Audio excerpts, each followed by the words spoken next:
Hello and welcome everyone. Thank you for joining us tonight. I'm Adam Cellini. Topping our news tonight, election officials preparing for voters to hit the polls this coming Tuesday for 3 city elections in Sarasota County. Today marks the final day of early voting. ABC 7's Erica Jackson spoke to the supervisor of elections about what voters should know ahead of Election Day. Registered voters still have a couple of days to select their picks in 3 local elections, and some hope that's enough to bump up voter turnout. Every vote is important, and when you have a race that maybe if lucky 6,000 out of 37,000 votes come out, that means that every person's vote, they're voting for 10 people. Christopher Cameron is putting the finishing touches on a campaign for a Sarasota City Commission candidate.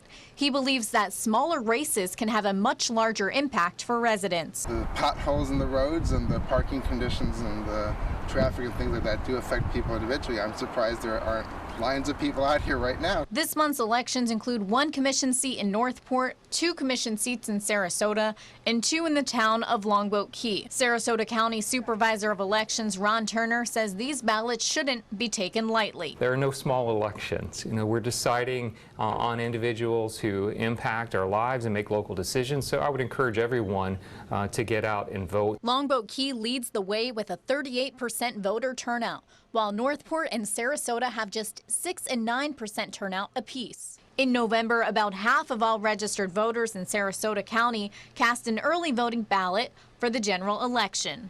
Turner tells us local leaders decide to hold these races in March, but adds there are some advantages. A March election gives kind of a singular focus to what's going on there with less competition with federal races and things.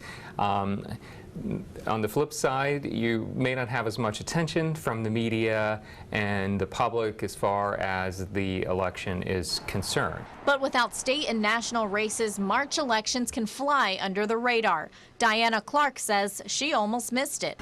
I normally do mail-in ballot, but I messed around until the last minute and didn't do it. And I'm so glad they had the signs out here because it slipped my mind again. Turner says voters should take the time to educate themselves for local races. Take a look at the candidates, research the candidates, know who you're going to vote for before you go into the polls. That might speed things up for you.